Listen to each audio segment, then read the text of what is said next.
Welcome to the Patriots Lab, where we ain't even trying to make them liberals mad. Cause freedom of speech is what us individuals have. It's the gift when we gab, talking about things that the brainwash cannot mentally grasp, like staying loud and waving our American flags. This is for the free thinkers, wearing their MAGA and wearing the cags. Draining the swamp is the ultimate goal, but the sheeple will swear it's a fad, like it's just a phrase. But when we show them the facts, the fools got nothing to say. And deep government state wanna get up in our face, but hasn't done it yet cause Trump's in the way, trying to protect us from a troublesome fate. And because of that, we'll never lose our faith, plus God keeping us cool and safe. But I still hope we get 4 more years so we could throw a huge parade. I can see it now, Patriots on a float, and POTUS will go down in history as one of the GOATs. For making the swamp pay for taking every one of his votes. His enemies are the cancer, whether or not Trump give him the smoke. Now relax, sit back and take notes, as we kick facts with the homie Ray though. Speak your mind in the Patriots Lab. It's freedom time in the Patriots Lab, where we ain't even trying to, we make them liberals mad. I said speak your mind in the Patriots Lab. It's freedom time in the Patriots Lab, where we not even trying to, we make them liberals mad. I said, speak your mind in the Patriots Lab. It's freedom time in the Patriots Lab, where we not even trying to, we make them liberals mad. Speak your mind. It's freedom time. Without even trying to, we make them liberals mad. Yes, we do. Yes, we do. Good morning. Good morning. Almost afternoon, people, patriots, whoever you consider yourself to be. Welcome to another morning coffee in the lab. We're having a good roundtable conversation this morning. Today, I have with me Randy, the genealogist Rhodes, and Dave Glavin, host of The Boogie with the Bull. You can find them on all the major platforms. You can find the Patriots Lab on YouTube, Rumble, Twitter, Instagram, MeWe, Twitch, and of course, Facebook. And man, y'all make sure y'all like, share, subscribe. Please ring that bell so you can get the instant notifications so you can catch all live broadcasts. Look, all live broadcast. I said broad last. What's up, gentlemen? Good morning. Good morning. Up top, we got Randy. At the bottom, we have Dave Glavin. What's going on, gentlemen? Hey, just a pleasure to be here, and we enjoy being on the Patriots Lab Network any opportunity we get. Hey, who did your music? Because I heard it the other day, and it's actually spot on, and it's good. Yeah, I have an engineer. His name is Angelo Torres. He is in California. I actually have about 4 different tracks that he has done for me, and I go back and forth periodically, but as you can tell, this is my favorite. This is the original, so I kind of stick with it, but I have about 4 or 5 different ones, and I'll be putting them in periodically. But yeah, he's in California. He's an artist himself, and y'all make sure y'all go follow him on YouTube. His name is Angelo Torres. Good morning. We have Nicole Parrish in the building this morning. We have Ruth Johnston in the building this morning, and we have Auntie Rose Jameson in the building this morning. Everybody got your cup of coffee? What's going on, Mr. Randy, genealogist Rose?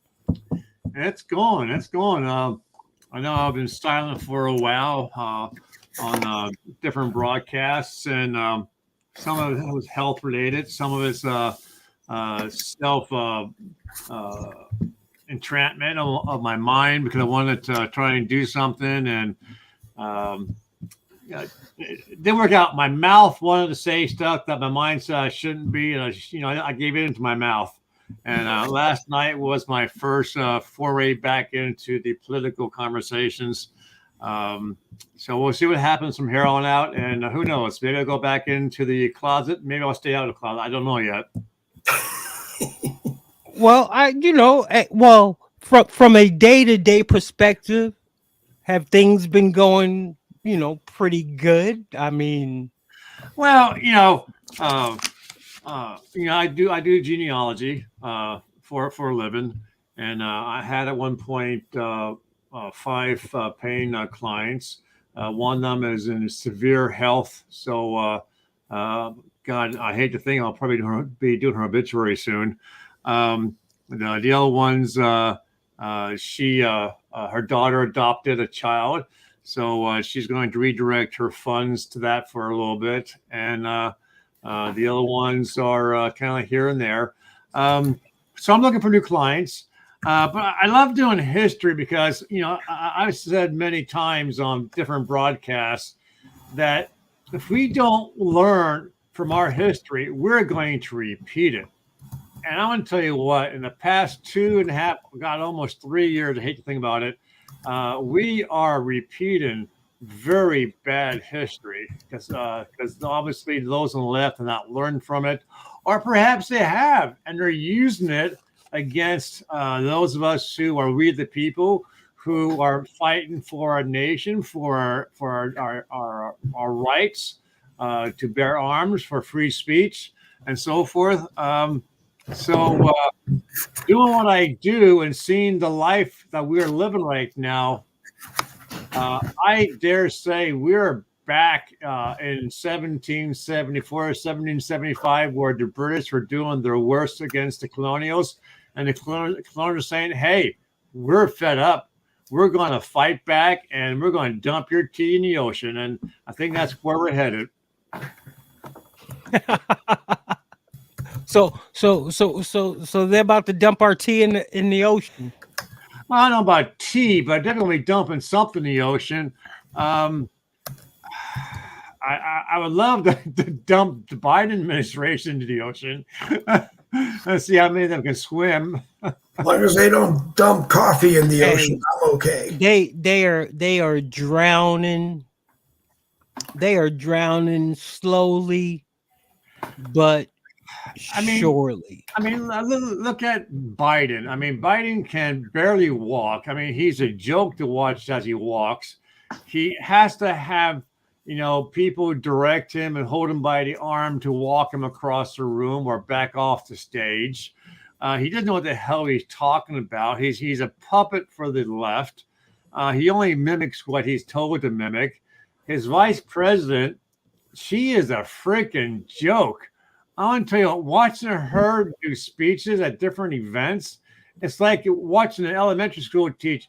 It's like watching Romper Room. You guys remember Romper Room? Okay, and the Magic Mirror. That's who she reminds me of. And now I think. Go ahead, man. Pennsylvania, he has given himself over to the depression, and he's got himself hospitalized. I just saw it in today's news. How long has he been on the job? Well, he never even started the damn job. But he's supposed to be in the hospital for at least 2 months. But didn't he go in shortly after getting elected? Well, he went in and got sworn in. No. I mean, didn't he end up in the hospital shortly after he got elected? He had the stroke. He had the stroke during the campaign.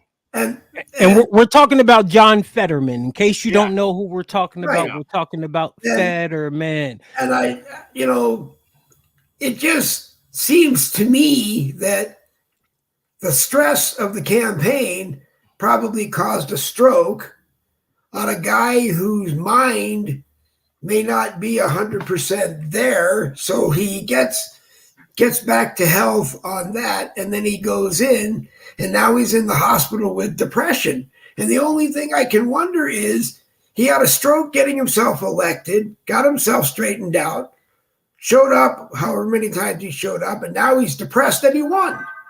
You know what this administration reminds me of?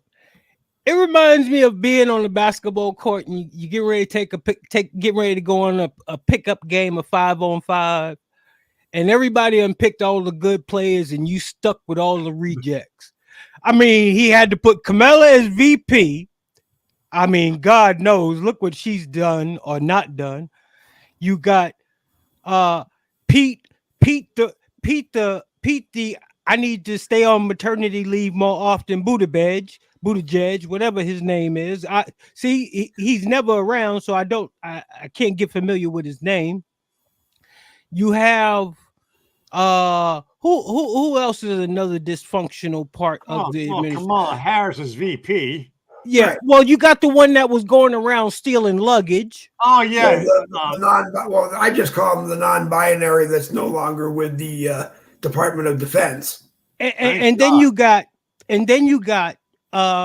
John Fetterman. I mean, just look at all four of these individuals individually, and they all need to be on the bench. but if you look at it, Ray, almost every one of them that they've chosen for the cabinet or some position of power is someone who is not what I would call a normal person. You have all the transgenders.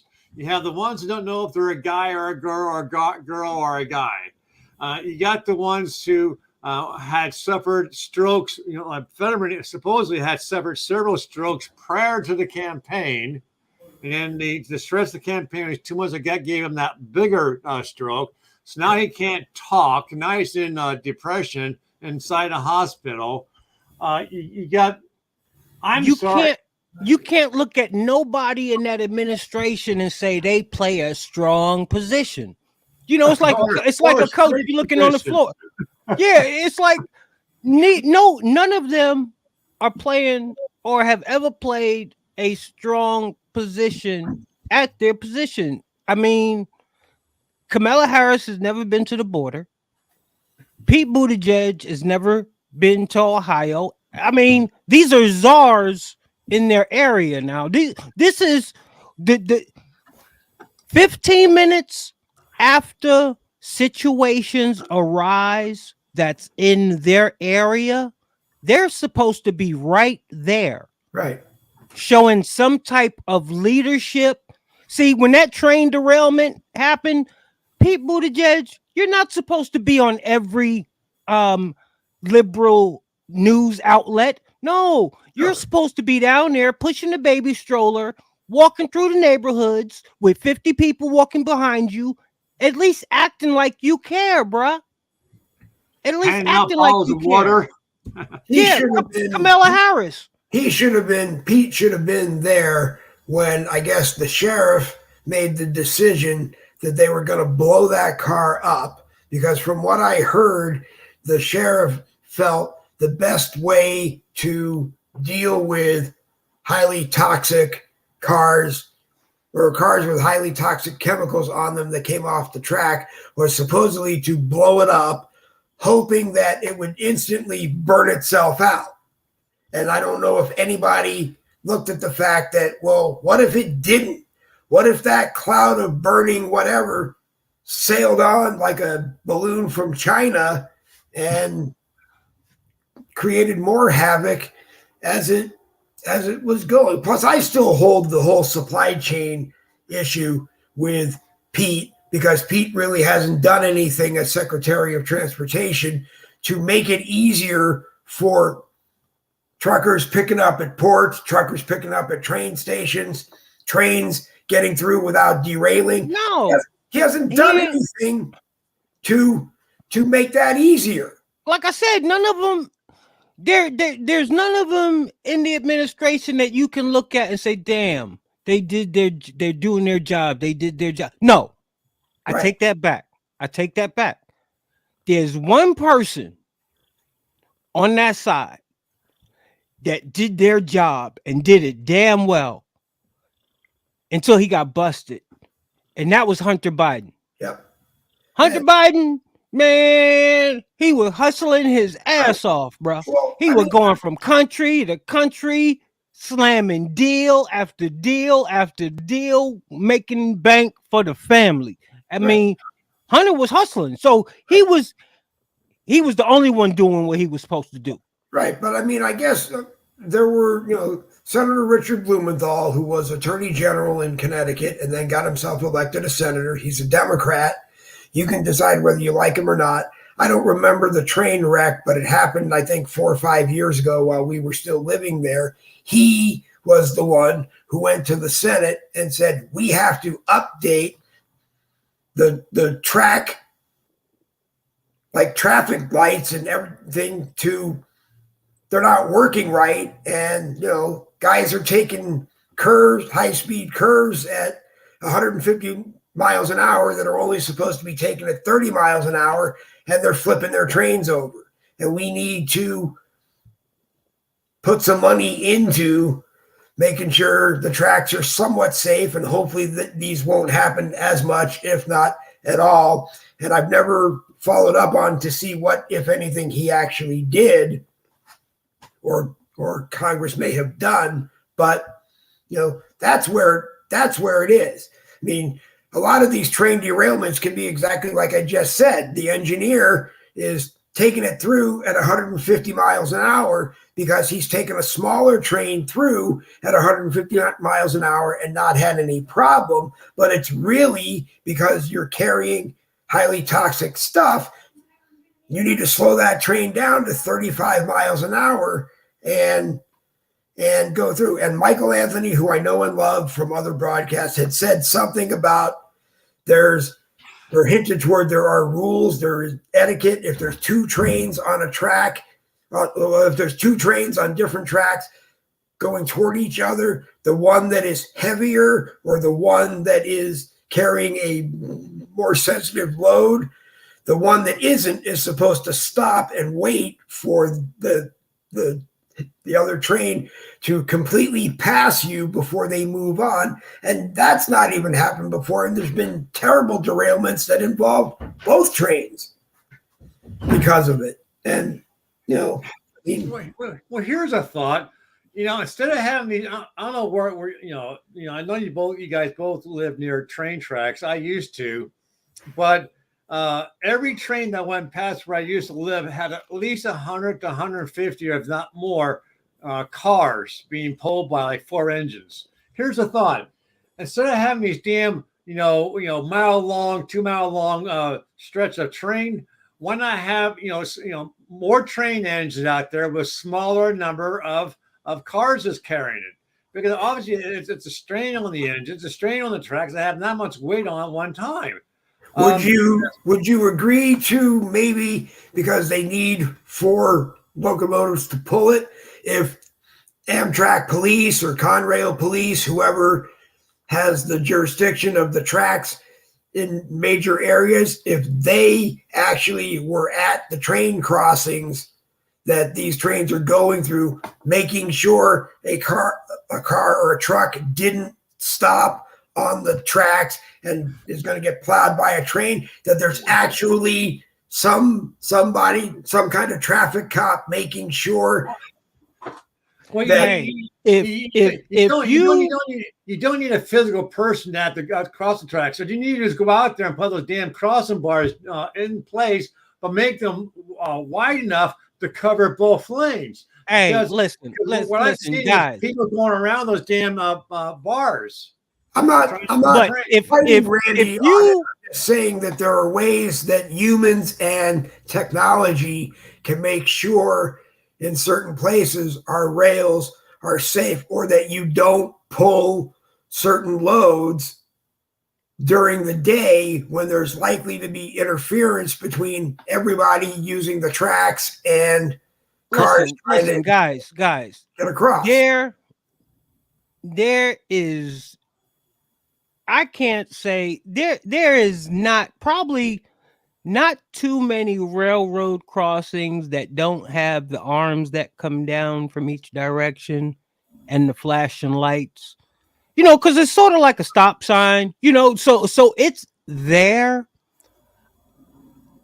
Anyone, and this is just my opinion, if you get hit by a train, you want it to get hit by a train.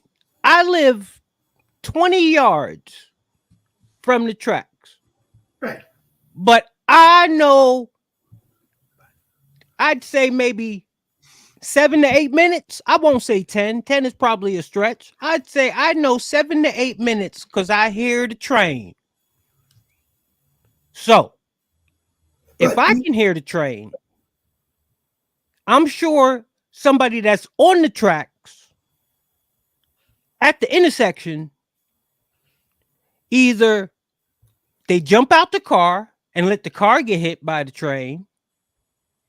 See, I was never able to understand how people can get hit by a train at an intersection. Well, I was very good friends with an Amtrak engineer, and I rode with him for a lot on the engine. And we talked about stuff like that. Do most people understand that a train carrying 4 locomotives and all of those cars, there's a at some point before it gets to that train crossing, it crosses over something that activates that crossing arm to come down. If you are on the tracks at that crossing, it's like you said, maybe it is you want to get hit. But when the engineer sees you at that point, he can't stop that train without totally derailing everything. Yeah, he can't stop And it. cars that even when the arm goes up, they're still so far distance away before the lights stop flashing, telling you that you might not want to cross the track or be on the track. So, and Dick's, God rest his soul, said the first time he hit somebody, they all of a sudden were there on the track. There was an Amtrak police officer. Yeah, they ain't expecting nobody to be on the track. There was an Amtrak police officer who had been at that area of the track because someone had been reported on the track. Unfortunately, Dick came through doing 150 miles an hour, and 30 feet away, when he saw that person, you can't stop that train. We know that. We know. It's too big. Fortunately, in Dick's case, that scared him so much that he decided he was going to do his damnedest to stop the train anytime he could in the future. And generally, if he could, he did. And so do all of the other engineers. But, You're yelling an ambulance. All right. On to Randy. What's going on, Randy? When I was doing the research for the train derailments for the show last night, I mean, a train derailment, believe it or not, for our nation is not a once-off kind of thing. I think there's like 5,000 train derailments just the past 2-3 years, which is sad when you think that we're a nation of technology. We can't keep the damn trains on a track. Now, what's causing the train derailments? Well, first off, back in the day when I was a younger lad, they would actually send trains out, and they have these special devices where they would X-ray the rails, checking for cracks. They would check for debris, check to make sure the rails themselves are in good condition to withstand the weight of a train riding on them. We also have, idiots like you're saying, Dave, who are trying to goose their chances with crossing the tracks with a train coming at them. And we have, most recently, perhaps, might say domestic terrorism, where you got truck drivers driving their damn trucks across the tracks, knowing damn well they can't make it. And it's like you said again, Dave, these trains can't stop on a dime. They have no choice but to plow through. I saw a video doing my research of this damn truck right onto the rails right as the train was coming, and eventually the train derailed because of the amount of debris that's being brought up by the crash of the truck and the train. And just 2 days ago, they found a pipe bomb along the tracks of road tracks behind a church. Right. So there is an attack against our rail system that needs to be found out why, and try and put a stop to it.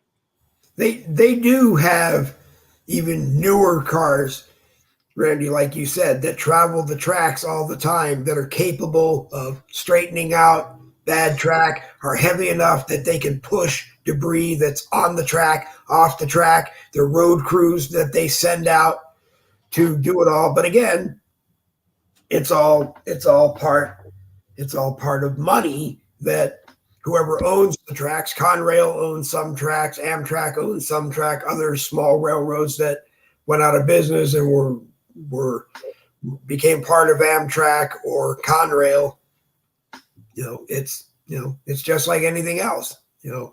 I wish our government would stop telling me that this train rail was caused because an engineer was doing 150 miles an hour towing a train through a curve that they know you don't do 35 miles an hour. And the other part of it also is that when I would ride with Dick on a long section of track, say 100, 200 miles an hour, you lock that car, it's like setting the cruise on a car. You lock the cruise because the train is going straight. There's no curves. There's no stops to make. There's no railroad crossings in between where you are. And you lock that thing moving at 150 miles an hour. And then, like I said, when you see something, when you get an indication of something, you don't have time to stop. Amtrak has a dispatching system that covers the entire Amtrak rail system, and they can tell you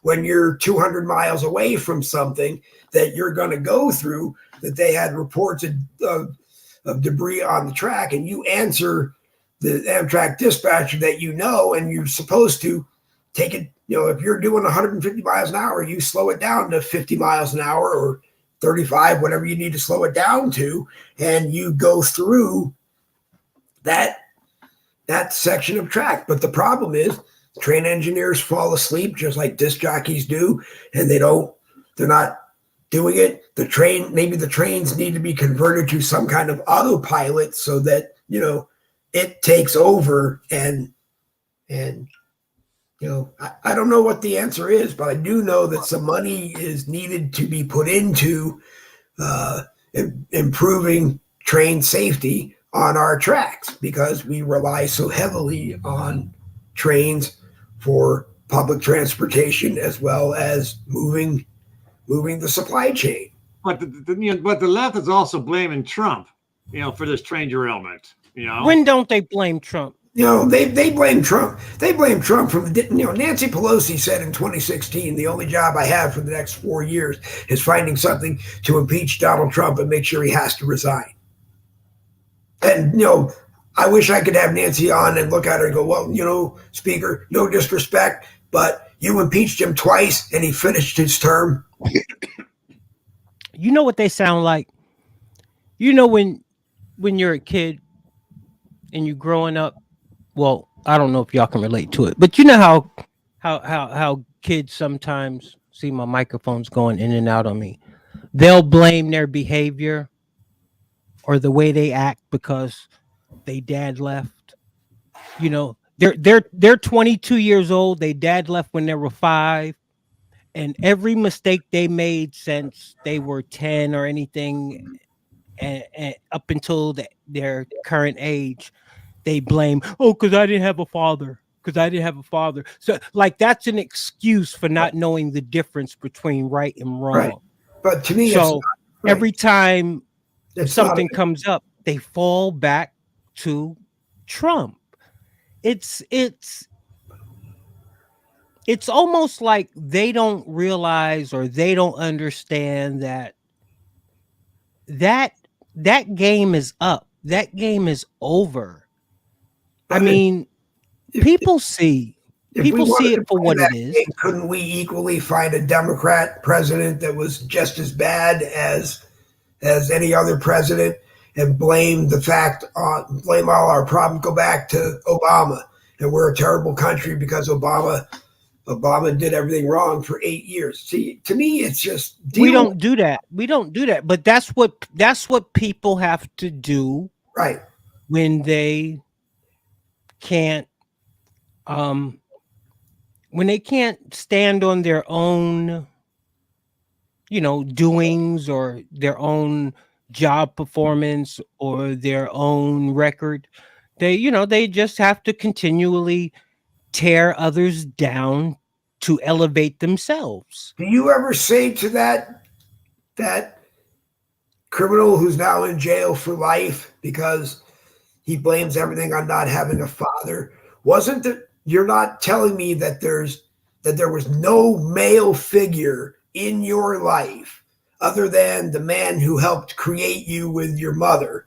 There was no man that you could have had that kind of a relationship in your life. And if you did, would you not have been the person you are today? I mean, Actually, and this is just my opinion. I feel if you, well, I guess it can be a double-edged sword. In a way, if you grow up without a father, some individuals, it can make you a stronger person. But it's all in how, what direction on, or what energy you want to use that in. right. And then some people just need that fatherly direction, that man direction, or they will be lost without it. um Me being one that grew up without a father, I was fortunate enough to have strong women in my life. My grandmother to be one specific. So it doesn't necessarily have to be a male in your life to teach you the difference between right and wrong. Because honestly, once you know the difference between right and wrong, the rest is up to you. That's what I've always told my kids. The choice is yours. People piss you off, get you all upset. Hey, that's human. It's, people don't understand. It's a human emotion to hate people. That's an emotion. Hate is an emotion. There is nothing wrong, and there is no law that says you can't wake up hating somebody. But it's what you do with that hate. That's what it is. Right. You're saying about trying to blame some of the uh, uh, choices that young people make because of not having a male figure in their life to direct them. But I get a lot of my information, good or bad, from Twitter and Instagram, and even sometimes from TikTok. I hate to say, but they have some interesting stuff. But I'm seeing all these damn videos in schools where, and I hate to say it, and it's not not meant to sound racist, and it seems to be the only ones that are showing up. So it might happen on both sides of this equation. But these Black Americans who kids who are beating the crap out of a singular white person, and it seems like they can never do it one-on-one. It has to be six or more beating the crap out of a white student, or perhaps even sometimes a white teacher. And the sad thing of it is that everyone in that damn classroom has got their damn cameras out, videoing it, and the teachers are too damn afraid to intervene. The one I saw, the security guard did intervene, but he got his ass kicked. So what prompts that? The students are just sit. Of course, you never see. Hey, before. You never see Randy, video. Randy, you know how I do, bro. You know I keep it actual and factual, and I know what you say. There's no meanness intended. It's, you just call it like you see it. And I'm going to tell you something that I've told people, and it's a shame because I hate to admit it, but it is what it damn is.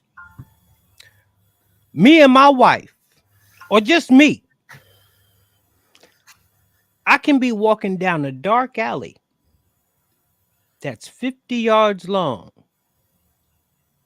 and I can have 10 white boys walking towards me from the other direction, and I will stay steadfast and I will walk right through them. Now you give me 5 black guys down that same alley coming my way, 9 times out of 10, I'm gonna turn my ass around and find another route. I don't know what it is with this pack mentality, but it's through history. It is what it is. You know how I know? Because I used to be one of them. I grew up in New York. I know what it's like. I've been on both sides. I've been the jumper and I've been the jumpy. I don't know what it is, bro. I don't know what it is.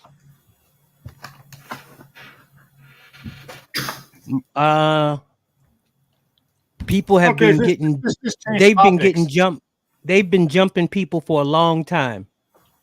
Let's change topics, okay? So you got the thing in Ohio, and I just took notice. I got scratched my nose from a cat during the night. She did grab me. My God, I just saw that scratch. But you have the thing in Ohio, and no one of importance from this administration has been out there to pay them a visit. But then we learned that during the night or day or whatever, our commander-in-chief made an appearance in freaking Ukraine, a war zone. There's at first when I saw the video, I did not believe that was him. Just the way the person was walking. I mean, the person walked like a dead man walking kind of walk, right? So I actually had to do a picture of the video and then blow up the picture. Say, oh my God, that's him. But for him to go there, a freaking war zone, and unfortunately, or fortunately, nothing happened to him. But anyways, he'll go there, but he won't go to his backyard to talk to the people, or see the people, or hand out bottles of water, or hand out blankets, or whatever, just to show his damn support for the people of his own nation. He doesn't have support for people of his own nation. Let me. I'm gonna say this because with everything, I try to stay as focused as I can on as many things that's going on as possible. If y'all can bear with me for a second, y'all remember the time when we would have to wake up every day and listen to Chris Cuomo and Don Lemon? Yep. Do y'all notice? Do y'all notice both of them are gone now? It took some time. It took some time, but they are now off of the airwaves. So things take time. They say the wheels of justice turn slowly, and that's in all things. I truly do believe. In this one aspect, I don't know. It's a tough spot. It's a tough spot that we in, because I truly believe, because even to this day, I have yet to see any real war footage. I now what I have seen that I can recall, I've seen them having meetings in the parliament, and I'm going way back when the war first started. I've seen them have meetings in the parliament where everybody's looking. If there was a war going on around me, every now and then I'd look up, I'd look around, I'd see, because I look at for body language. If during wartime and you in the midst of war, you not looking all calm, cool, and collective like these people looking. Every time I seen Zelensky, it was always in some type of setting, and any photos I seen, it was all still frame. And I've never I mean, you got to think about stuff like this with all the technology and all of the things that they telling us and all of the news correspondence from Ukraine to Russia. Can nobody bring no type of live footage? Everything we get has to be cut and edited, and the only live stuff we get is when somebody's standing in front of a camera, and then Sleepy Joe But going all of a sudden get up and go to a war country. when But you but see, they're gonna tell Russia don't dare drop a bomb in Kiev while the president's now listen, I know we in war, and I know y'all been bombing the shit out of Kiev, allegedly. I know y'all been bombing the shit out of Kiev, but the president coming over of the United States of America, y'all better not drop a bomb. but when you see Zelensky dressed, talking to the cameras, sometimes he looks like he just put on a pair of sweats, went out for a run, or he's going to go out for a run. Then it's GQ sweats. Then he's going to go out for a run. But when you see Vladimir Putin have a press conference in Russia, he's dressed in a suit like the president of a country should be dressed in. Joe Biden is dressed like a president should be dressed. Donald Trump is always dressed like a president should have been dressed. They are. He said it to me. I wonder if it's green screens because you only see Zelensky standing outside of maybe his residence. They are portraying him to be a president, a war general, a frontline soldier. Remember when they put out this thing? And see, this is why I got the brain I got. Okay. Remember when they put out the statement that they killed like 18 generals or some shit? Yeah. They put that shit out there. That shit was floating around for a week and gone, swept under the rug. Because that shit was a lie. But because I was always telling people, when did they start putting generals on the front line? I'm there ain't convinced. no way in hell Vladimir Putin is going to let 18 generals of his get killed. I'm just First convinced. of all, how you get stop? This ain't your show. First of all, how do you let 18 of your generals get killed? Either it don't make sense. It don't make sense. Generals are in the office. Generals are around the round table. So I already knew when they put that out there that shit was hogwash. Go ahead, Dave. I'm just convinced beyond the shadow of a doubt that I knew that would get you, Randy. Zelensky is blackmailing Biden. And he said, I know what you did in Ukraine before I became president. I have all the crap. I can come to your country and drop it on the table anytime. So you're gonna give me all the money I want if you don't want me to do this. No. You're gonna make it look like you're helping us win a war. Hey, why because on the backside, I'm convinced that Putin and Zelensky know they can play the United States for all kinds of money. Because the last thing I'll say before I cover my mouth and mute my mic is that if Vladimir Putin, the president of Russia, the God Almighty, highest ranking human in Russia, wanted to win that war, he would have done it days ago. And see, Dave, this is where a lot of can't get in is BS. Dave, this is where a lot of people go wrong. We continue to put Zelensky in the same category with President Xi and Putin and old boy in North Korea. Big difference. Zelensky is a mere puppet put in by the U.S. Believe me, Dave. Believe me when I say this, Dave. They would get rid of his ass And you know what I mean by get rid of him. They would get rid of him because they put him there. So you can't tell me the people that put him there can't make his ass disappear. He ain't on Biden level. They get rid of his ass in the snap of a finger. He's the puppet that was put there by this administration. He's working for this administration. This administration owns Ukraine.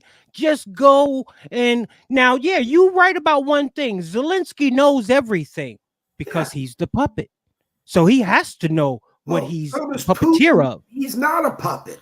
He is. They put Zelensky in power for their purposes. If they wanted Zelensky out today, believe me, something would happen to that man to where he would be replaced if the U.S. government wanted him to be. Zelensky ain't like Putin. Zelensky ain't like the old boy over in China. Those are men that have established and built their own. Zelensky was given his position. So don't you think the same powers to be that giveth are the same powers to be that can taketh away? Let's use common sense, Dave. Let's use common sense. Zelensky is not like Putin, and he's not like the president of China. They were not put in by another country. America put Zelensky in that position. So if Zelensky ever got the balls to where he would threaten America, they would eliminate his ass. And that's the actual and factual. You make it sound like this man can drop a nuke on America. No, I didn't say that. I said then that's the big difference. He ain't got that kind of blackmail power. War. He don't have that type of power. If Putin wanted to end that war. No, I'm not talking about. I know that. That's what I'm talking about. No, I'm going back what you said before. Dave, we know that. We know that. I'm going back and going back to your last previous statement. Not if Putin wanted to end the war. We know if Putin wanted to end the war, he could drop a nuke or do whatever he wants to Ukraine. Right. That's common sense. Zelensky is just trying to use his being put in. Dave, that's not what you said. You said Zelensky was blackmailing Biden.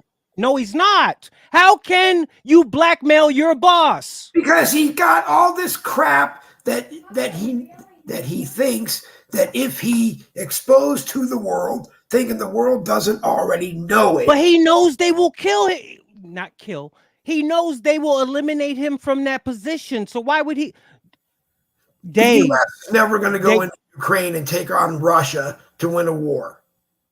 Dave, we're not talking about that. But we'll move on. We'll move on. Okay. We're dropping all this. Just money. concede the last. Then concede your last. Concede your last point. Randy, the floor is yours.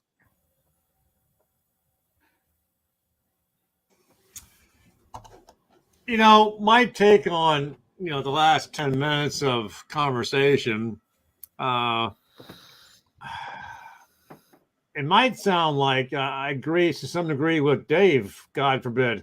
But I would say this. If Putin wanted to, he could end this war today. Okay? He's playing this out for some reason. There is no way in hell a nation as powerful as Russia is supposed to be, as powerful as the United States was supposed to be afraid of, in the event of a war between our two nations, there is no way in hell, under normal circumstances, that he would drag this out. Now, if there's conversation where, he just sent in the soldiers who really weren't trained very well. They got the oldest of the equipment. We're just going to put these guys out there to be wiped out so we can get a fresh batch of soldiers in. We got video supposedly of men being dragged off the streets to be thrown into a bus, to be taken to a training camp, to be given a uniform and a rifle and put out there in the field to fight Ukrainians. We're supposed to believe that their jets are being shot down, their tanks are being blown up. There's video whether it's real or not. Because let's face it, there's video out there that's caught people by surprise, whereas it actually was a video game of realistic tanks in combat, where it turned out that they were trying to use that and say this is actually Russian tanks being blown up. But people who did a fact check, oh nope, that I saw that on a video game, blah blah blah, that's fake. I think that Putin has a plan to drag this thing out. I think Zelensky has a plan to get as much as he can at the expense of his own country. His city's being blown up and destroyed. That's actual facts. You're using your words, because it's just kind of hard to fake the destruction of cities and towns, and even out there in the smaller towns and hamlets, whatever you want to call them, refer to them as, but they're being destroyed. People are being killed.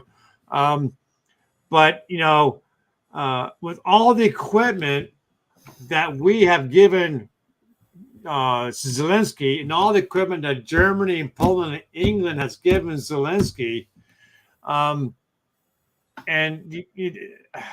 there's no way in hell that he himself couldn't be pushing off the Russians in such a degree as he can take back his nation. It is a power grab to get as much cash in the bank for himself and maybe a few favorite friends, and to build up his own armory with the best of the best. And it's Russia trying to do what they're doing to get whatever he's getting out of it. Maybe it's oil, maybe it's gas lines. I don't know what the hell he's getting out of it. But I think it's a play on the United States to get as much money, much armor as they can. This has as much to do with the European Union than it does anything else. On one hand, you're right. Putin doesn't want to destroy Ukraine. Putin's major strategy and Putin's major goal is to one day reunify his great Russia. That's right. Why I agree with that. Let me finish. Ukraine has great resources and energy accommodations that are vital to Russia. That is very important to him. On the other hand, Ukraine doesn't want to defeat. This isn't about Ukraine defeating Russia. They won't. And what people need to understand is this isn't about allies and America sending aid to enable Ukraine to take over Russia. The EU and the countries that are involved, they need Russia to exist. What they are trying to do is, over time, NATO is trying to create a shield. They're trying to create mass. You just said what? What did you just say? If you read the comments, I said, if I'm wrong, it's the only value to the United States Ukraine basically has, I left out a word, is as a NATO base should Russia ever decide to take over Ukraine. Okay. Well, that's what you're throwing your hands up like you made it as a comment. Make Ukraine an ally, but you don't make Ukraine an ally at the expense of stripping every United States tax dollar that should be spent here in the United States. They don't care about that. Well, Biden does, evidently, because he went on TV and he said, no, they don't care about the Americans. I don't care what Zelensky thinks about. He went on TV, Biden did, and he said, we're going to build social programs, we're going to do this, right? going to do that. We're going to do everything that we're not doing with your United States tax dollars here in the United States of America. That's right. Zelensky ain't got no say so in it at all. So it don't, you're right. Whether or not Zelensky wants it. Why are we talking about Zelensky? The president Zelensky's not running the show, Dave. The president of the United States told his taxpayers, his citizens, I don't give BS butt kiss about you. I'm going to take all your tax dollars and I'm going to bankrupt the United States of America because I don't care about Dave. And I'm going to build this country. Dave. Bullcrap. I'm sorry, folks. Have a great show. Dave, you can't get it all in your emotions, obviously. What's wrong with the white guys? What's wrong with the white guys? See, I told you, and I put it, and I don't just talk about it when they gone. I told Dave this the other day when he was crying to me about somebody else. I said, man, y'all grown ass men. Me and we don't. Y'all act like 3-year-olds. When you get in the studio, it gets too hot and you can't get out the kitchen. But what Dave needs to understand is, and what he keeps going back to, and what I want him to understand is, Zelensky is not running the show. And that's actual and factual. Zelensky is a puppet put in place by the American administration. So if a person is put in place by the American administration, what would make them think they can go? And now he can try. And I never told Dave that he couldn't try. But I also told Dave there would be consequences and repercussions for his actions. You can't put Zelensky on the same totem pole as Vladimir Putin and President Xi. They are two different beasts. You know, I think Zelensky, and I agree with you to a certain degree that he is a puppet of the United States, but I don't think he is a puppet of Biden. I think he is a puppet of whoever is controlling Biden's strings. Well, Biden's a puppet. Correct. It's like, well, what's that guy that comes on stage with all of the different, what's his name? I love him. And he has the Pepe guy, and then he has the purple guy. Biden's just another puppet in the box. Correct. And that's what I'm saying. You know, Biden is not controlling Zelensky. Whoever is controlling Biden is also controlling Zelensky. Because let's face it,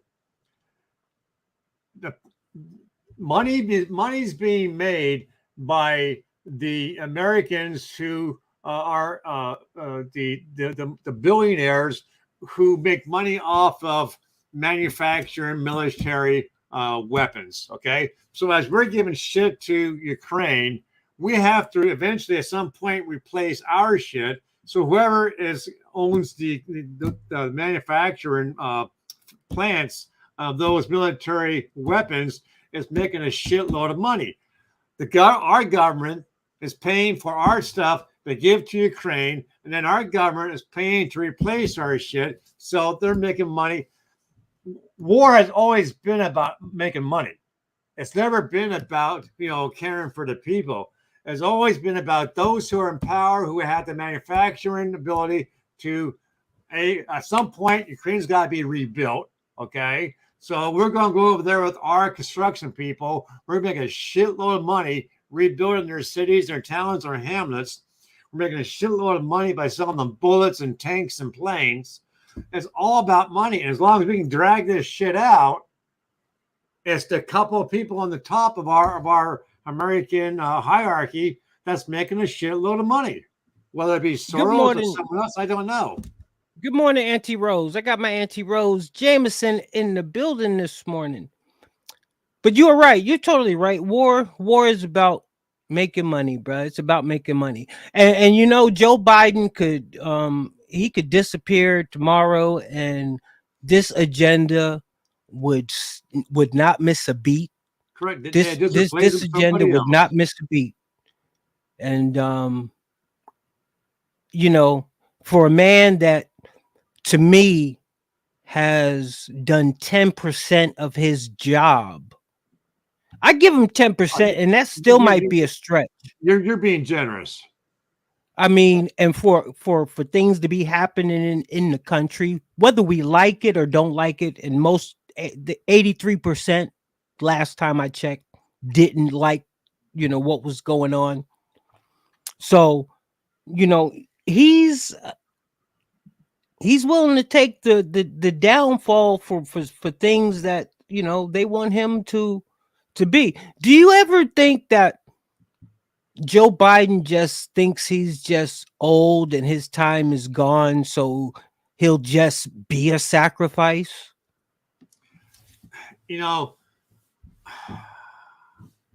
Seeing the way he needs to be led around like a toddler. Remember, I don't know, they still have. Remember back in the day, the toddlers had the moms would have those straps like a dog harness. They have a harness on the baby with the leash. That's how he, how I look at him.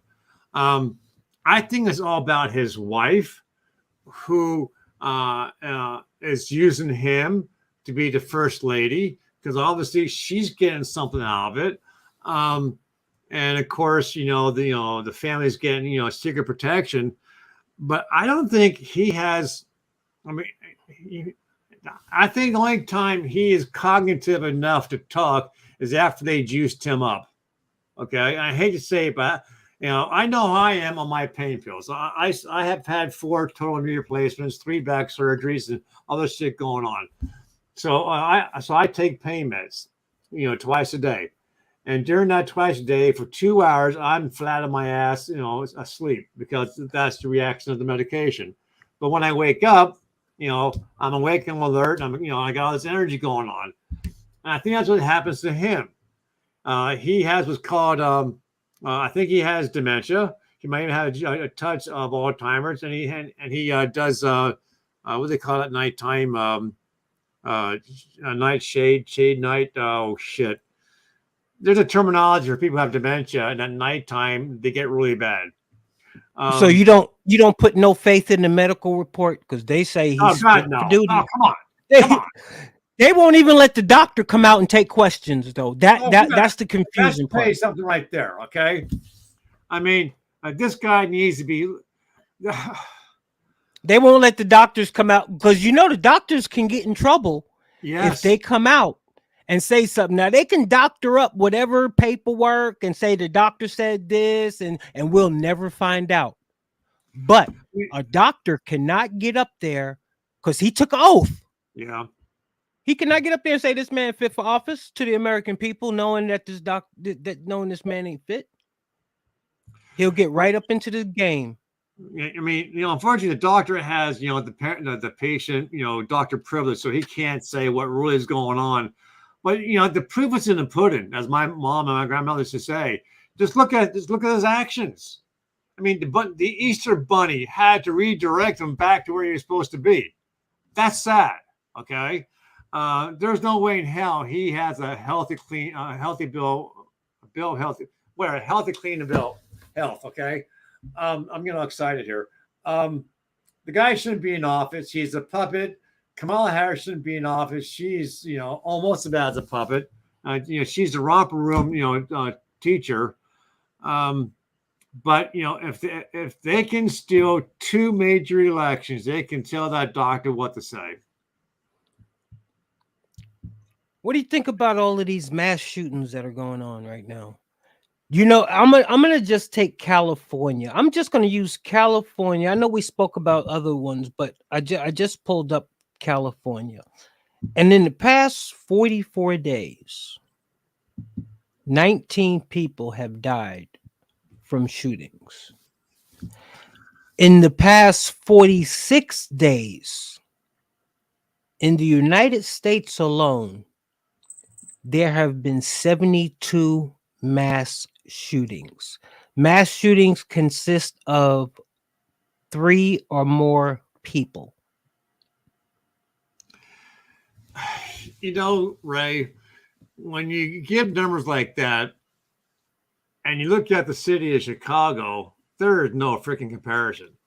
You know, people, you know, the left want to, you know, okay, any shooting outside of a military action or a police officer responding to a major crime, okay, any shooting is a tragedy. Listen, I want to get that out right out off the gate.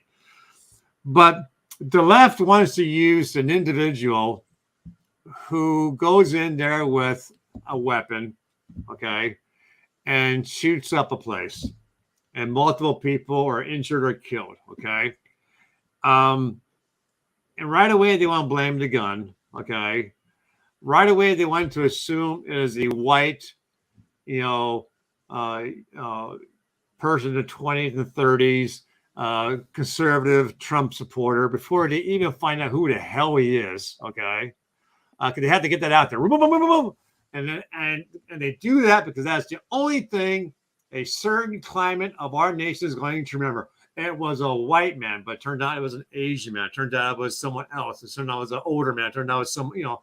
So, but when you compare it to Chicago, every weekend, look how many people are shot, how many people are killed on a weekend in Chicago. But we don't want to talk about that because it's a Democrat-controlled city. Let's talk about the guy over here who just shot up a gay bar. And again, it's a tragedy. I will never, ever take away from that, okay? But let's concentrate on that. Let's not concentrate on every weekend how many people in Chicago is being killed on a regular basis under a Democrat mayor, a Democrat governor, a Democrat, I think, police chief, and nothing is being done to stop it. Chicago, past 3 days. Chicago, past 3 days, 10 mass shootings, more than 50 victims. On it. Chicago sees worst weekend of 2023. And my phone just heard you say that. Turn off. They're listening. That's what I'm saying, Ray. You know, in the past 3 days, about 50 people. But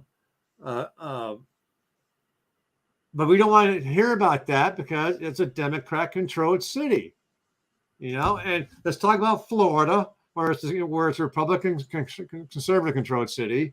And again, like I said, any shooting outside military action and our police responding to a major crime is a tragedy. Okay, but we're not going to talk about those. Let's talk. Not going to talk about, you know, Chicago. Let's talk about. You know what we're going to talk about before we close the show out? Let's talk about this. How do you feel about waking up every day? I hate talking about it, but I got to talk about it because I want to know how you feel about it.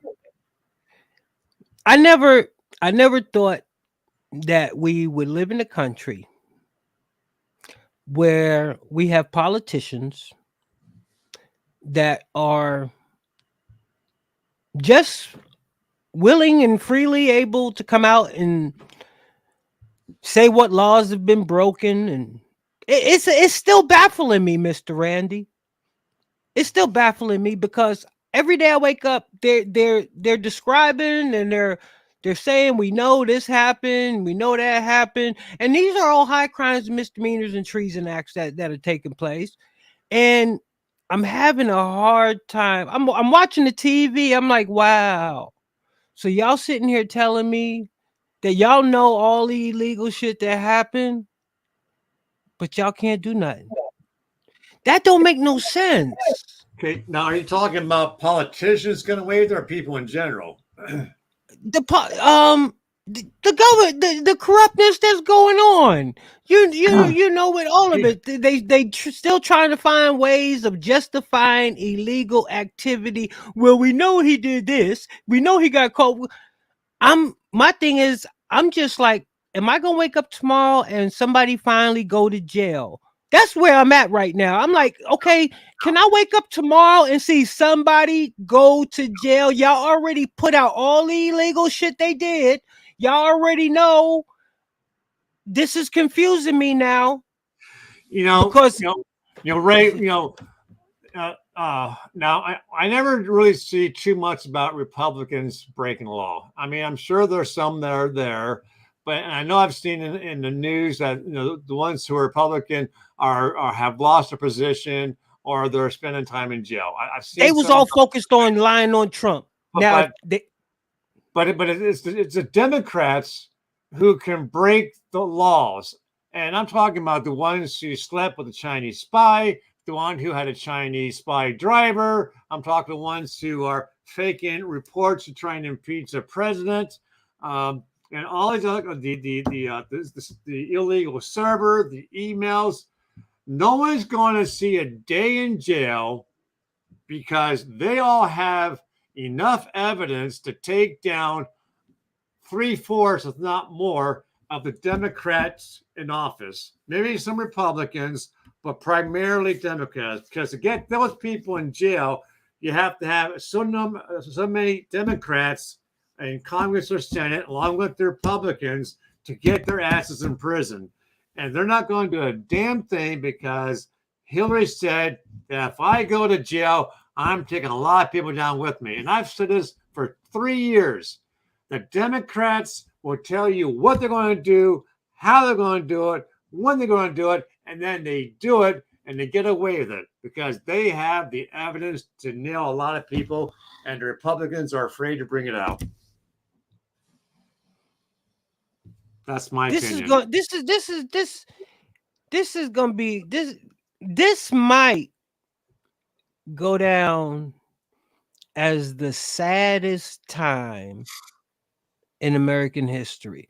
I mean, I have to include the Civil War and all the other wars.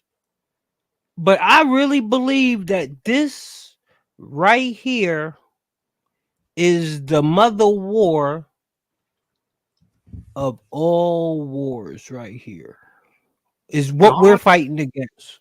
Donald Trump got elected in a major landslide twice because his intention was to go to the White House and clean it out. And he started to reveal all this shit that was going on, and the Democrats got scared, and they had to find some way to tarnish who he was and to try and get him out of office while he was in office. And it's failed because the truth will always eventually be found out. Okay. But now that he is, and he would have been in for a second term, but the Democrats found a way to manipulate the numbers, to manipulate the system to steal the 2020 election. And they did a hell of a job doing it, and they did it twice, and they did it with the other elections, okay? And 2024, Ray, I don't know what you think about that, but it ain't gonna happen. Okay. I'm trying to get through 2023, Randy. I wake up. You know when your kids say they think they got all the answers. I finally had to come to the conclusion, believe it or not, I don't know what to expect anymore from day to day.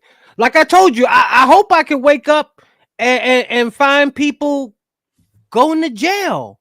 I mean, because it's like it's like you go to bed and you watch the 11 o'clock news, and the news got the house surrounded. SWAT got the news is there, and SWAT team got the house surrounded, and the guy just robbed 4 banks.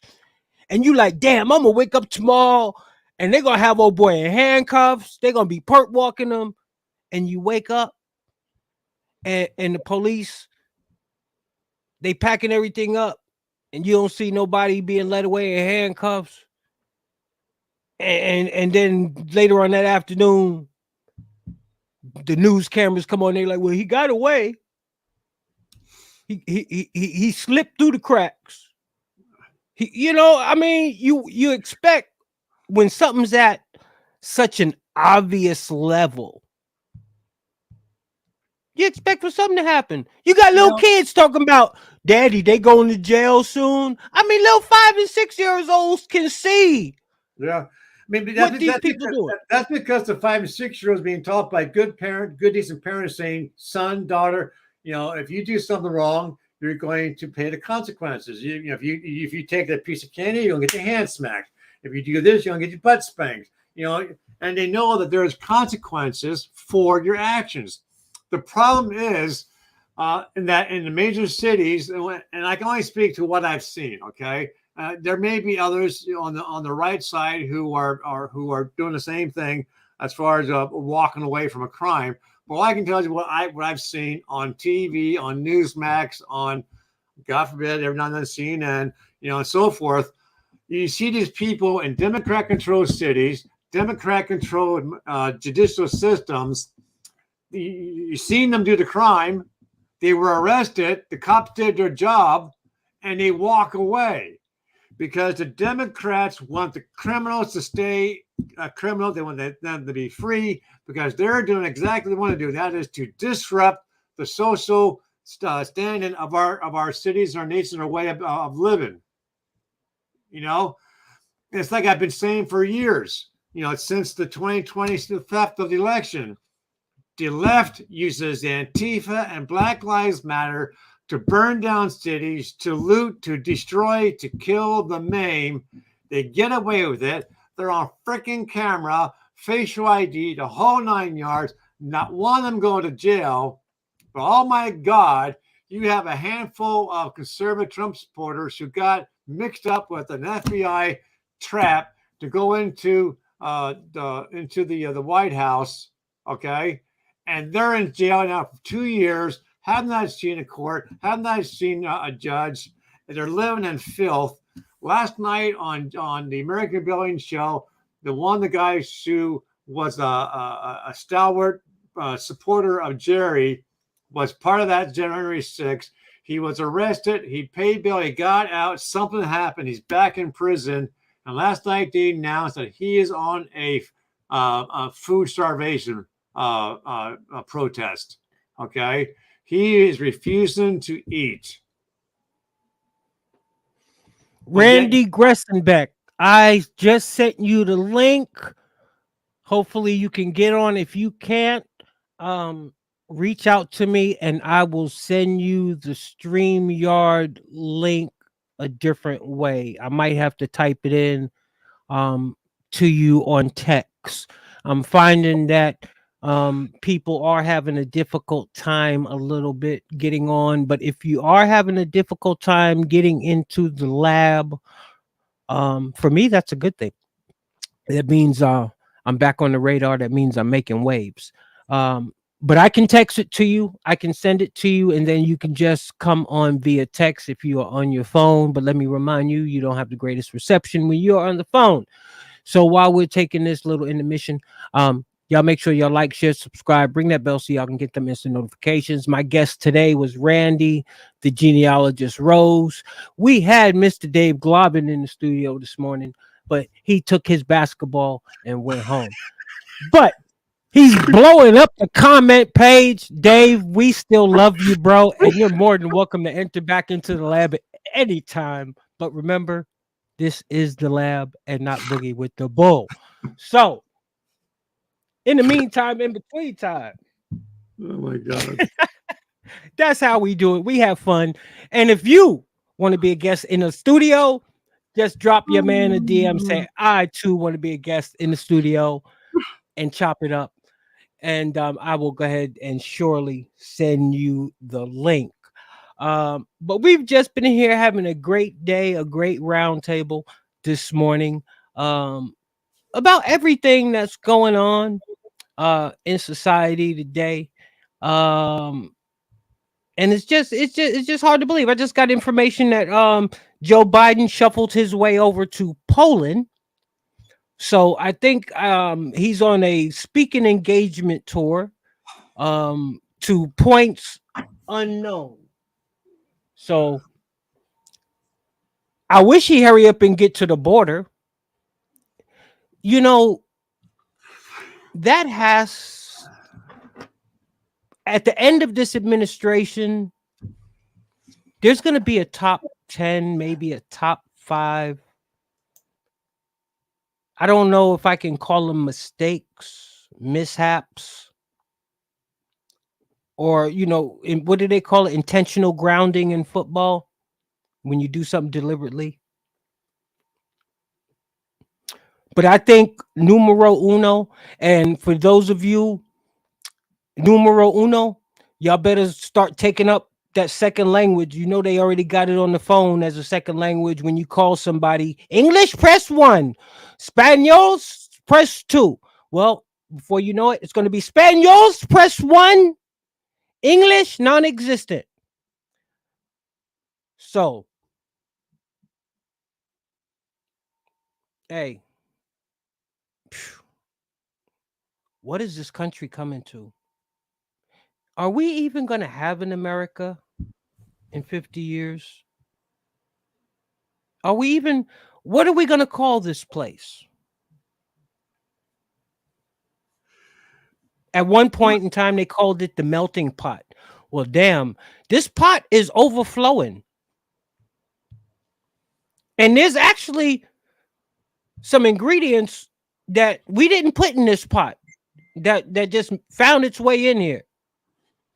And it's messing up the soup. You know, the ingredients got to be just right. If you overload the soup with a certain ingredient, it overrides and overtakes the soup. And that's what these illegals are doing right now. But you know what? And you know how your man keeps it here in the lab. Actual and factual. The white man, he's not doing nothing but hurting his own people. That's all he's doing. He's making his own people extinct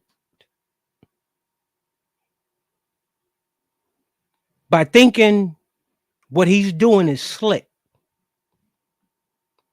God works in mysterious ways. I know y'all heard that before. Mysterious ways. And it might be a good thing. It might be a good thing to have people of all nationalities and all races and all colors finally calling the shots for this country. Let's face it. The white man has been calling the shots for this country a long damn time. And now look where we at. Look where that's gotten us. So maybe this has to happen. Because you know what? To be actual and factual, I know a lot of Mexicans. And they some good people. They're hardworking. They're loyal. Don't get me wrong. They all ain't perfect. They all got shit going on like the next man. But I'm done blaming them. I'm done blaming them. Because see, what happens is when you blame them for what's going on, you hoard some type of resentment within you. And believe it or not, through daily actions, through daily interactions with them, it'll show. It'll show. So it is what it is. We have Randy Gressenbeck, and what an honor. It's an honor and a privilege for you to grace the lab with us today, my brother. I haven't seen you in a minute. What's been going on in your neck of the woods? You're in Kentucky. So the platform is yours, and have at it. Well, there's been a lot going on. I kind of moved away from Facebook a little bit because,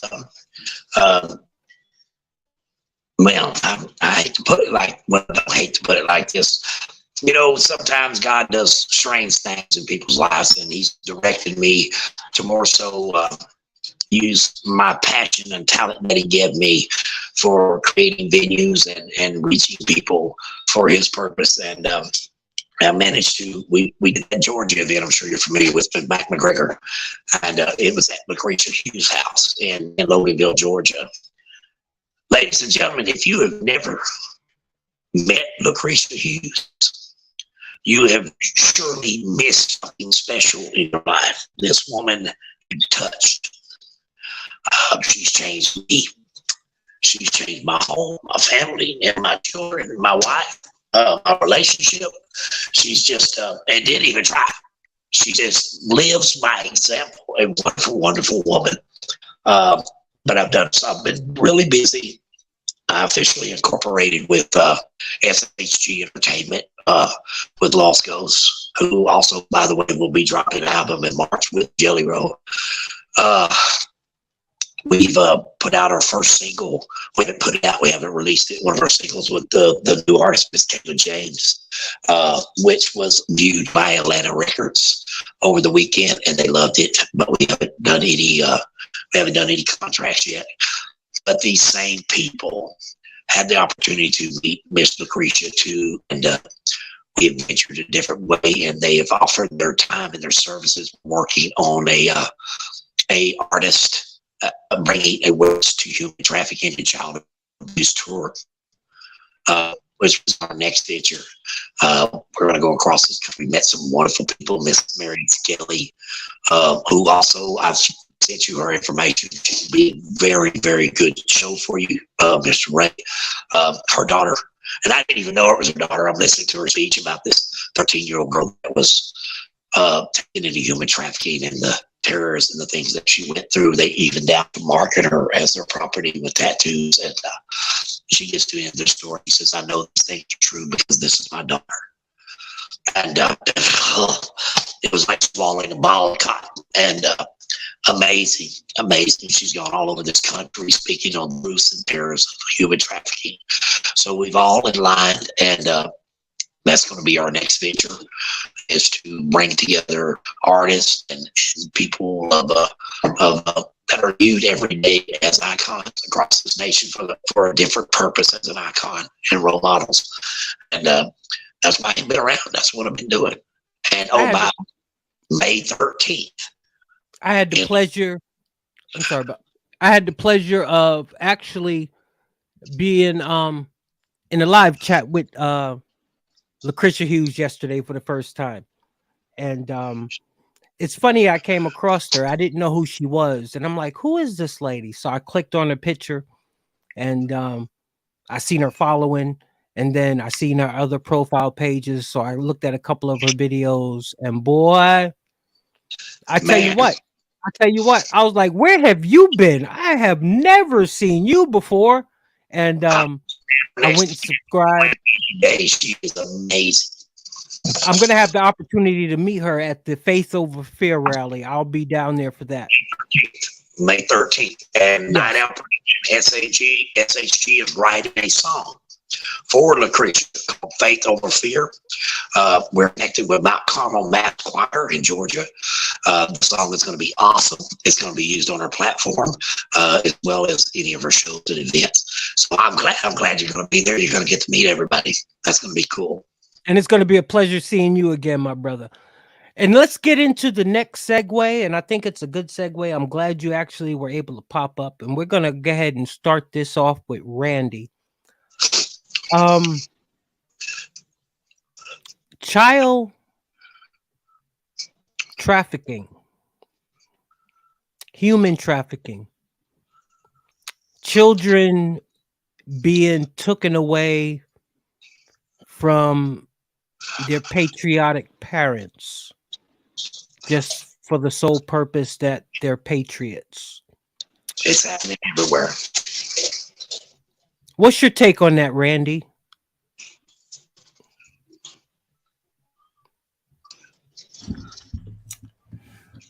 I haven't seen or heard anything about children being taken from a patriot family. I've seen where there's been disagreements of parents where the father mostly does not want his son to be turned into a girl, and the wife usually wins out and she gets custody of the kid, and the kid winds up being converted to a female. I learned last night, I think a 20-something-year-old made that complete conversion in Canada and realized his mistake and was so depressed that under the new Canadian laws, he was allowed to go and get a pill to commit suicide because of his mistakes. Obviously, you have the child sex exploitation of the cartel coming across the southern border, which are laid squarely at the hands of Kamala Harris. Because she's supposed to be the czar of the southern border. She's supposed to be the one to protect that border. So that's all on her. And, you know, her bosses to be, whoever they might be. And I know it's not Biden. It's somebody else. But I haven't heard too much about, you know, patriot parents, mom and dads losing custody of their kids because of one thing or another. So, you know, you have to enlighten me on that. And I got to jump off in like 10 minutes, but I haven't heard anything like that. 40 day, and this was 44,000. 44,000. And we're not talking unaccompanied minors. We're talking 44,000 children that were taken away. And I look at everything. And right now, what we're talking about is 44,000 children taken away from illegals that have come across the border. Where are those kids going? Because, face it, the parents, 9 times out of 10, they probably really don't, not saying they don't care, but they're probably willing to go along with it just for the simple fact that they're still able to get here and come here. So they're willing to let the government take their kids for whatever reason that they're citing, just to be able to still come in America on a promise and a hope that one day they'll be reunited with their family. Yeah, I know about them, but you just said about children being taken from patriots. I haven't heard anything about that. Oh, yeah. Well, you almost correct. Well, you did correct me, because it's not children being taken away from parents. What I'm finding out, it's mainly patriot men having difficulties retaining custody of their children because of their patriot beliefs. And that's a fact. There were people that going through it now. Yeah, I have a gentleman that he is in one state. His 2 kids are in another state across the country. Their mom died, and he literally has to fight the state from giving the kids up for adoption or giving them to him. And the only thing I can see after looking at all of his documentation is it's because he's a patriot. Very sad situation to be in. Very sad situation to be in. But this is my thing. Randy Gressenbeck, how many kids would you say in America are being trafficked, taken away from their parents, or just lost on a whim? Well, to be honest with you, we were in the great state of Georgia. One of the senators there, and her name's just kind of in my head, who come into full awareness of DHS and what they're doing and the corruption of DHS, which she actually lost her job as a senator for confronting it, who was murdered in her home as well as her husband for approaching the corruption of DHS. In 2018, 88% of all children that were recovered from human trafficking ranks work in social services care when they come up missing. It's a 6% greater chance of a child being raped, molested, abused, or sold into human trafficking in the care of social services and to offer programs to help parents that may have some dysfunctional features. The largest majority remain in social services care for 52% admits that. They say that their primary job is to be with their parents, but yet 70% are not with their parents, are not with family. 30% are only put in the family. The average timeout is 2 years. 42% end up staying in social services care until they're 18. Now that comes to a figure of one child every 2 minutes are removed from a family's home. 88% of them 2 years ago that were recovered from human trafficking were in social services care. Oh, well, we didn't know. Okay, only 12%. Only leaves the 12%. The mathematics don't add up when the national average for abuse is less than 1%. So in all 50 states, this is from the senator's mouth herself, in all 50 states, it's a product. There's a $40 billion grant, which was signed into law under the Title IV Section ED Act under Bill Clinton. Okay, this act allows these services in all its proteges, all the way down to the family courts, to obtain monies for these children. It is a human trafficking ring.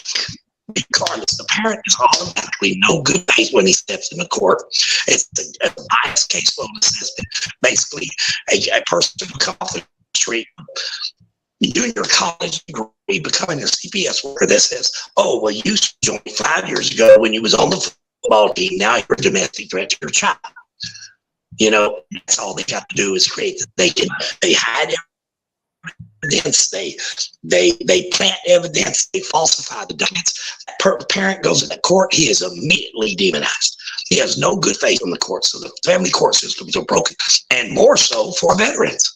A veteran who comes back from war or whatever, has PTSD or whatever, have benefits to start with, you know, and then, but yet still paying full benefits for this custody case because he got married, he got pregnant while he got deployed.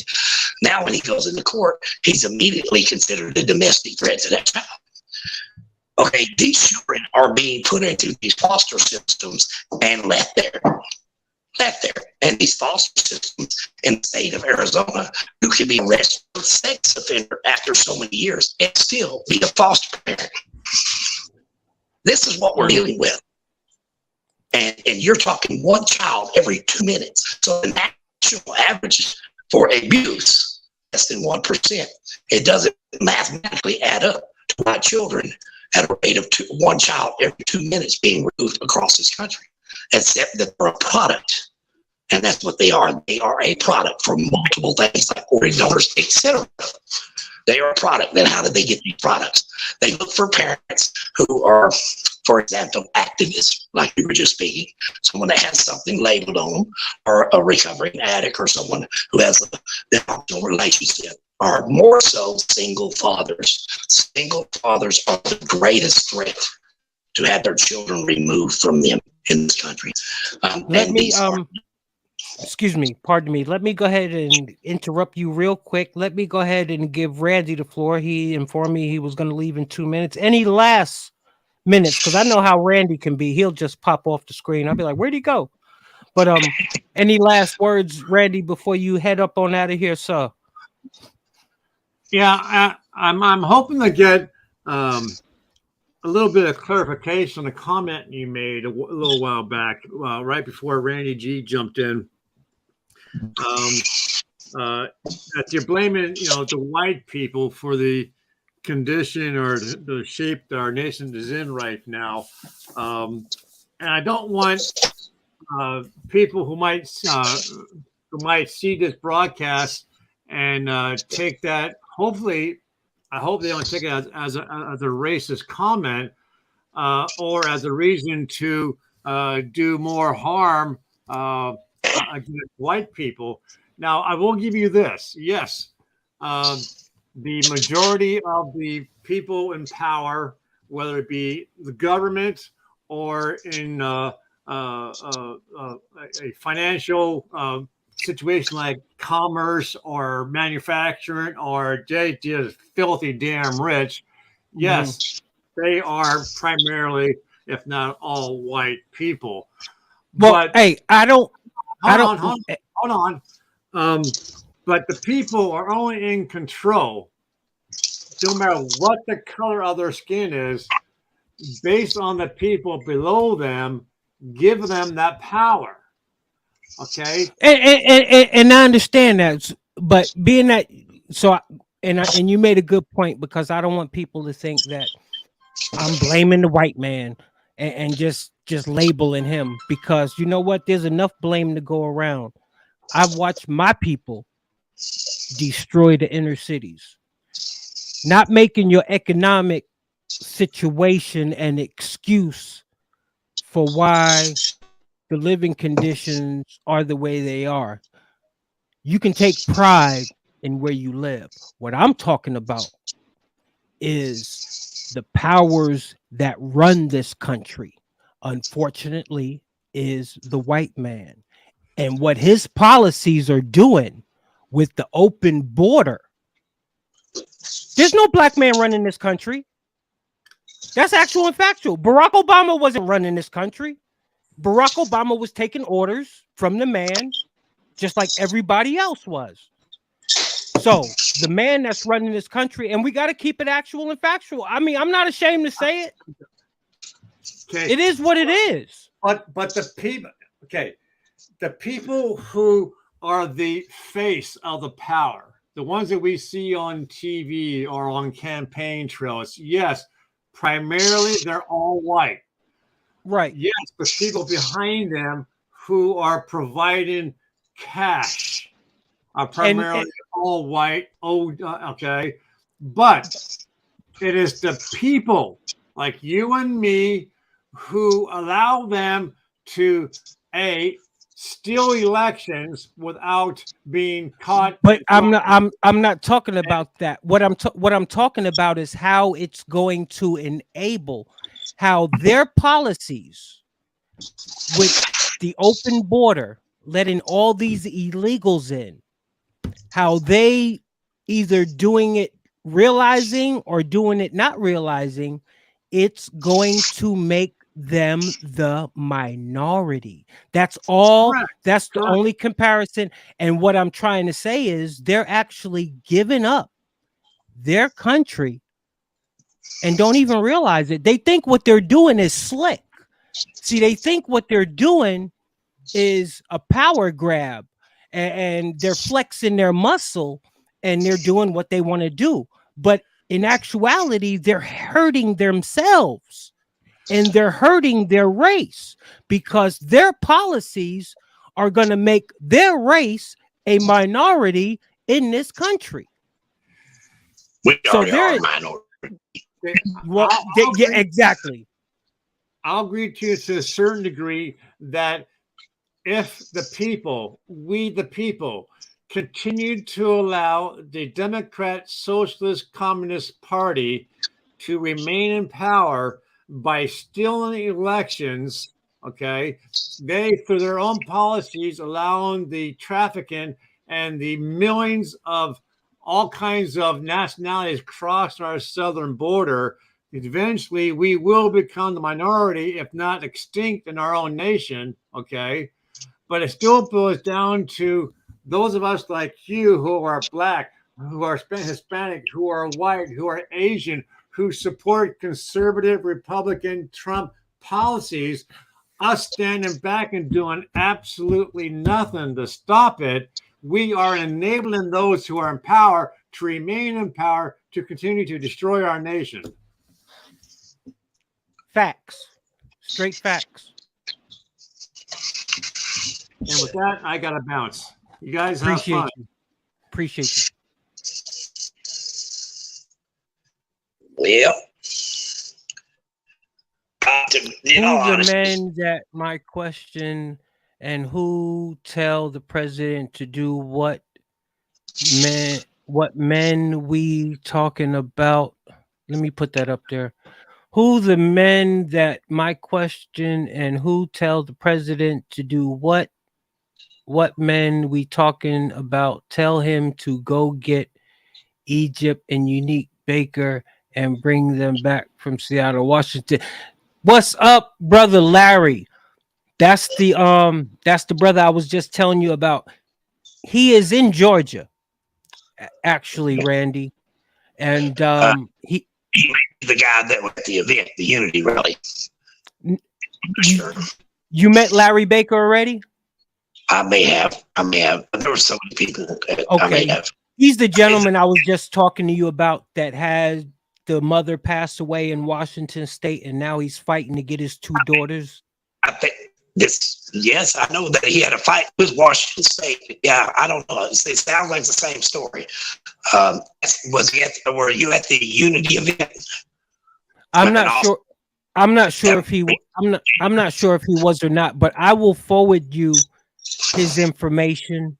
I also want to, because and I'll tell you, because I want you to be a part of this. Okay. He surrounded himself with Raphael Warnock and his people. Okay. And I let him know that that's where he went wrong. He sent Warnock and them over 6,000 pages of documents and things, and they will not reach out to help this brother. Of course not. So we are going to hold it. I'm not sure. I'm not sure, but being that I'm glad. See, there's a reason God works ways. There's a reason you came on here to do. But this is something that I believe you, Jonathan Garcia, Matt McGregor. Yes, because you told him to reach out to Jonathan Garcia. He's a big tall guy, got a tattoo on his neck, a little red flag with a snake in it. Who? And he was at the Richmond. You sent him a message when he was asking about kids, told him to reach out to Jonathan about the CPS stuff. No, that is Billy. That's another one. He has the one daughter that he's fighting to get back. That's the one I met at the event. Yeah, this gentleman is he's a black man. Okay. And he is also in your great state. And well, I'm in Bowling Green, but Georgia is just one of the most powerful states. Look up a Larry Baker, and he's a huge hulk of a man, and he has his two beautiful girls in his arms. That's the profile picture he has. And reach Randy Davis. Randy Davis is a warrior for this CPS stuff. He is massive warrior, great guy. He has dealt with these guys and won. Okay. And okay. I know UK. So if you can find Randy Davis, he's a great guy to reach out to. And I will give you all the context that we've gone through so far. We'll go from there. I sure will. Well, we'll all get together on the phone and stuff, sure. And because there's a lot of people going through it, and you want to know you want to know firsthand what's going on out there on the ground, and I'm just glad everything's going okay with you on your end. I know you're busy. You always keep your plate full. I just don't want you to just don't overdo it. Well, I got there. I got to that spot where I just didn't know what I was doing, or if I'm wasting my time. And it wasn't just things in this moment, but at home with my marriage, and we had alcohol issues. We're a normal family. We've had issues. I'll just put it like that. I don't mind sharing, because you know what? If I didn't go through what I went through in life, I wouldn't be where I'm at today and other folks. Because Amen. What I went through for a reason, so I could share it with someone so they don't have to. And so I'm not ashamed of anything from my past. So people, when you hate on me, that's your job. It's me. You quit hating on me, I'm going to worry about it. Amen. So with that being said, I'm very excited about what's taking place and what you were just mentioning. What a lot of people don't understand. I understand what Randy was saying, and I understand what you're saying. The truth of the matter is, by one man was all men created. So if you know anything about your genealogy, every one of us got some black in us. So Caucasians were created from black men. And if you don't believe that, just do research. We need to go there. The point that I'm making from it is, the fact of the matter is, if you own a business, okay, and you hire Tom, Jill, Mom, Billy, Beth, whatever, and they come into your business, they say, you know what? You tell us what to do. We're going to do it our way. This way we're going to do it. What are you going to do to those people? You're going to fire them. Hey, hold on, you work for me. That's what's wrong with Americans. That's the real problem. It's not just the politicians and the people in power and they're robbing us blind. It's because we sit back while they handle us all these little conveniences, you know, Walmart and McDonald's. We forgot how to forage. We forgot how to plant a garden. We forgot how to take care of ourselves and to teach our kids values and morals. And we just let everybody else handle it. Because, you know, we just want to make sure our kids have better, so we just give it to them. So we get a generation of little spoiled brats who thinks the world owes them something, you know, and not everybody. I'm not saying everybody, but a large majority of liberal society, so on and so forth. So now parents are restricted, they're handcuffed to being able to discipline their children or even raise their voice. Next thing you know, you got that phone call. And regardless whether they take your kids or not, you got to jump through hoops like a trained dog. Why does this happen? Because we sit complacent, believing that these people have best interests of us and our families and allow them to have too much power in our homes and our government. But in fact, all we had to do was learn our basic civics. Civics means you're the boss. We forgot we was the boss. And that goes for black, red, yellow. It don't matter who you are. When we put that bullshit, excuse my language, behind us, the race walls. Oh, my family was this. Oh, well, you know, you don't deserve that. And come to the real truth of it. And on your behalf, the fact of the matter is, let's talk about Democrats. The Democratic Party was nothing but a bunch of men. Okay, there was 144 black Republican representatives who first began to take power for the African American people in politics in the state of Texas.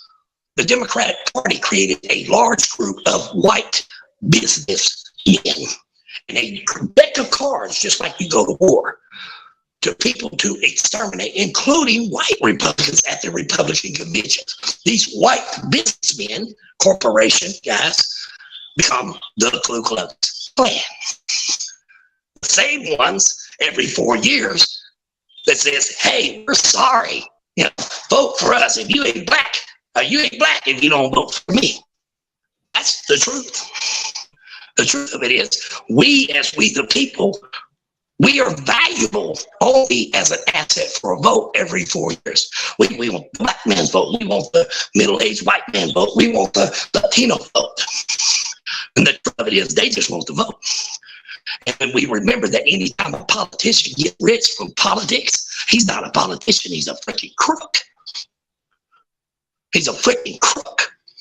And the way that we change this is we quit relying on excuses and propaganda of what the government's doing, and we stand up in our homes, we teach our children moral values, we stand up against bad law and bad policy. They don't make the laws. It's not the way it's designed.